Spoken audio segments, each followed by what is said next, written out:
हरे कृष्ण, राधे राधे।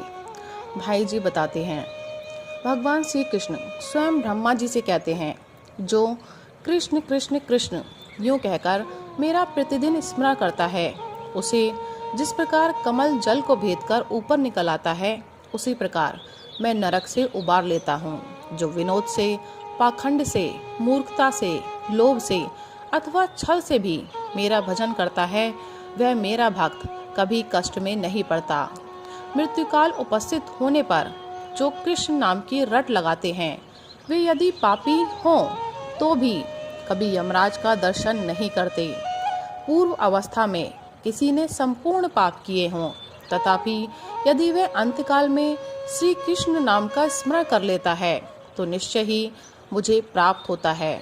मृत्युकाल उपस्थित होने पर यदि कोई परमात्मा श्री कृष्ण को नमस्कार है इस प्रकार विवश होकर भी कहे तो वह अविनाशी पद को प्राप्त होता है।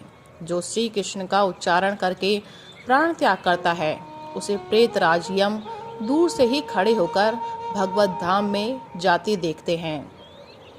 यदि कृष्ण कृष्ण रटता हुआ कोई शमशान में अथवा रास्ते में भी मर जाता है तो वह भी मुझे ही प्राप्त होता है, इसमें संशय नहीं है। जो मेरे भक्तों का दर्शन करके कहीं मृत्यु को प्राप्त होता है, वह मनुष्य मेरा स्मरण किए बिना भी मोक्ष प्राप्त कर लेता है। पाप रूपी प्रज्वलित अग्नि से भय न करो। श्री कृष्ण के नाम रूपी मेघों के जल की बूंदों से उसे सींचकर बुझा दिया जा सकता है। तीखी दाढ़ों वाले कलिकाल रूपी सर्प का क्या भय है। श्री कृष्ण के नाम रूपी ईंधन से उत्पन्न आग के द्वारा वह जलकर नष्ट हो जाता है। पाप रूपी अग्नि से दग्ध होकर जो सत्कर्म की चेष्टा से शून्य हो गए हैं, ऐसे मनुष्य के लिए श्री कृष्ण के नाम स्मरण के सिवा दूसरा औषध कोई नहीं है। संसार समुद्र में डूबकर जो महान पापों की लहरों में गिर गए हैं, ऐसे मनुष्य के लिए श्री कृष्ण स्मरण के सिवा दूसरी कोई गति नहीं है। जो पापी हैं किंतु जो मरना नहीं चाहते, ऐसे मनुष्यों के लिए मृत्यु काल में श्री कृष्ण चिंतन के सिवा परलोक यात्रा के उपयुक्त दूसरा कोई पाथेय नहीं है। उसी का जन्म और जीवन सफल है तथा उसी का मुख सार्थक है, जिसकी जीवा सदा कृष्ण कृष्ण की रट लगाए रहती है। समस्त पापों को भस्म कर डालने के लिए मुझ भगवान के नाम में जितनी शक्ति है, उतना पातक कोई पातकी मनुष्य कर ही नहीं सकता।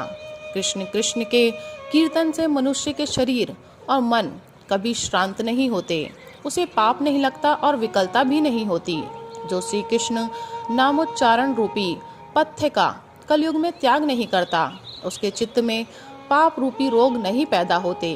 श्री कृष्ण नाम का कीर्तन करते हुए मनुष्य की आवाज सुनकर दक्षिण दिशा के अधिपति यमराज उसके 100 जन्मों के पापों का परिमार्जन कर देते हैं। सैकड़ों चांद्रायण और सहस्त्रों पाक व्रत से जो पाप नष्ट नहीं होता, वह कृष्ण कृष्ण ध्वनि से चला जाता है। कोटि कोटि चंद्र ग्रहण और सूर्य ग्रहण में स्नान करने से जो फल बतलाया गया है, उसे मनुष्य कृष्ण कृष्ण के कीर्तन मात्र से पा लेता है।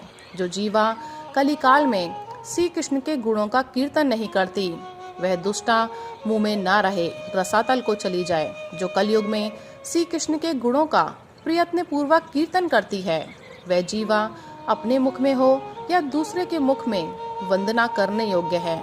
जो दिन रात श्री कृष्ण के गुणों का कीर्तन नहीं करती, वह जीवा नहीं, मुख में कोई पापमयी लता है, जिसे जीवा के नाम से पुकारा जाता है।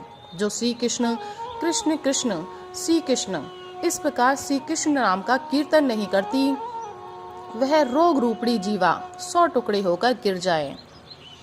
जो मनुष्य नित्य कृष्ण कृष्ण कृष्ण का जप करता है, कलयुग में श्री कृष्ण पर उसका निरंतर प्रेम बढ़ता है। जो मनुष्य जागते सोते समय प्रतिदिन कृष्ण कृष्ण कृष्ण कीर्तन करता है, वह श्री कृष्ण स्वरूप हो जाता है। कलयुग में श्री कृष्ण का कीर्तन करने से मनुष्य अपनी बीती हुई 7 पीढ़ियों और आने वाली 14 पीढ़ियों के सब लोगों का उद्धार कर देता है। राधे राधे, हरे कृष्ण।